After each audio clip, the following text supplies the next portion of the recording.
ನೇರವಾಗಿ ಕಾಂಗ್ರೆಸ್ನವರು ನನ್ನನ್ನು ಸಂಪರ್ಕ ಮಾಡಿದ್ದು ನಿಜ ಎಂದಿದ್ದ ಕರಡಿ ಸಂಗಣ್ಣ ಅವರ ಜೊತೆ ಕೂಡ ಮಾತುಕತೆಯನ್ನ ಆಡ್ತೇನೆ. ಸಂಗಣ್ಣ ಕರಡಿ ಅವರು ನಮ್ಮನ್ನು ಬಿಟ್ಟು ಹೋಗೋಲ್ಲ, ಪಕ್ಷ ಬಿಟ್ಟು ಹೋಗೋದಿಲ್ಲ, ನಮ್ಮ ಜೊತೆಯಲ್ಲೇ ಇರ್ತಾರೆ ಅಂತ ಕೂಡ ಇದೇ ಸಂದರ್ಭದಲ್ಲಿ ಮಾಜಿ ಮುಖ್ಯಮಂತ್ರಿ BS ಯಡಿಯೂರಪ್ಪ ಪ್ರತಿಕ್ರಿಯೆ ನೀಡಿದ್ದಾರೆ. ಟಿಕೆಟ್ ಕೈತಪ್ಪಿದ್ದಕ್ಕೆ ಸಂಗಣ್ಣ ಕರಡಿ ಕೂಡ ಆಕ್ರೋಶವನ್ನ ವ್ಯಕ್ತಪಡಿಸಿದ್ರು. ಅವರನ್ನ ಕೂಡ ವಿಶ್ವಾಸಕ್ಕೆ ತೆಗೆದುಕೊಳ್ಳಲಾಗುತ್ತೆ ಅಂತ ಮಾತನಾಡಿದ್ದಾರೆ BSY. ಸರ್, ಲಕ್ಷ್ಮಣ ಸವದಿ ನಮ್ಗೆ ಒಬ್ಬ ಅಂದರೆ ಒಬ್ಬ ದೋಸ್ತ್ ಅನ್ನೋದಕ್ಕಿಂತ ನಮ್ಮ ಬ್ರದರ್ ಅಂತ ತಿಳ್ಕೊಂಡು ನಾನು.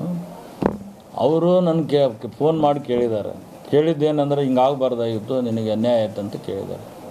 ಅದು ಬಿಟ್ಟರೆ ನಾನು ಪಾರ್ಟಿ ಸೇರಿಸ್ತೇನಂತನೂ ಕೂಡ ಯಾವುದೂ ಅವ್ರ ಸ್ಪಷ್ಟತೆ ಇಲ್ಲ. ಅಲ್ಲ, ಡಿಮ್ಯಾಂಡ್ ಏನಂದರೆ ಈಗ ನನಗೆ ಈಗ ಗೌರವವಾಗಿ ನಡ್ಕೊಳ್ಳಿಲ್ಲ ಅನ್ನೋದು ಒಂದು. ಕರೆದು ಇದನ್ನು ಅವ್ರನ್ನ ಡಿಸ್ಕಸ್ ಮಾಡಿ ನಾನು 4-5 ಬಾರಿ ಕಾಲ್ ಮಾಡಿದ್ದೇನೆ, ಮಾತನಾಡಿದ್ದೇನೆ.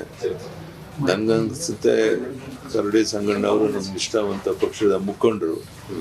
ಯಾವ ಕಾರಣಕ್ಕೂ ಆ ರೀತಿ ಒಂದು ನಿರ್ಧಾರಕ್ಕೆ ತಗೊಳ್ಬಾರ್ದು ಅಂಥೇಳಿ ಅವರಲ್ಲಿ ವಿನಂತಿ ಮಾಡ್ತೇನೆ. ಬಹುಶಃ ಅವ್ರು ನಮ್ಮ ಜೊತೆಗೆ ಇರ್ತಾರೆ. ಮುಂದೇನು ಸಹ ಒಂದು ಒಳ್ಳೆಯ ಅವಕಾಶವನ್ನು ಹಿರಿಯ ಮುಖಂಡರಾಗಿರೋಂಥ ಮಾಡಬೇಕಾಗತ್ತೆ. ಅದನ್ನು ಮಾಡೋಕ್ಕೆ ನಾವು ಸಿದ್ಧ ಇದ್ದೇವೆ. ನಾನೇ 4-5 ಬಾರಿ ಕಾಲ್ ಮಾಡಿದ್ದೇನೆ, ಮಾತನಾಡಿದ್ದೇನೆ. ನನಗನ್ಸುತ್ತೆ